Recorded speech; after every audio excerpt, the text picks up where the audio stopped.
I'm not one for banning things, but could we please enact a ban on cities that are banning plastic bags?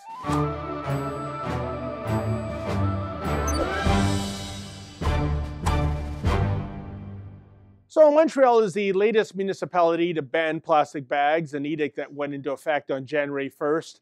Happy New Year, shoppers! Good to see that the nanny state is protecting you by making your lives increasingly miserable.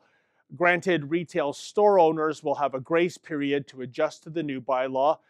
During this period, ever so helpful city officials will meet with retailers and give them guidance so that they don't run afoul of doing the right thing. But as of June 5th, which is World Environmental Day, don't you know, the kid gloves are off. Montreal retailers will be subjected to penalties if they continue to hand out those despicable bags rendered from plastic. Merci beaucoup, City Hall. Now, the ostensible policy reason for the plastic bag ban is the woeful recycling rate. For example, Quebecers use 2 billion plastic bags a year, and the recycling rate is just 14%. If that's truly the case, then maybe some more effort should go into improving the recycling of plastic bags as opposed to banning the things outright. Yet, here's the real strategic flaw in a plastic bag ban from an environmental perspective. Just maybe the recycling rate is so low because people are reusing plastic bags as opposed to tossing them in the trash can. And in the hierarchy of the 3 Rs, reuse trumps recycling from an environmental perspective every single time. Indeed, check out this rarefied specimen from yesteryear, a plastic bag from the liquor corruption bureaucracy of Ontario. Now, about a decade ago, the LCBO decided it needed some good PR, so in a blatant case of environmental virtue signaling, the government-run liquor monopoly imposed a ban on plastic bags at its stores, even though it didn't have to do so. But an LCBO plastic bag is or was a thing of beauty. It's constructed of thick plastic, which means it not only safely cradles your bottle of hooch, but that it stands the test of time and that a consumer can reuse such bags many times over.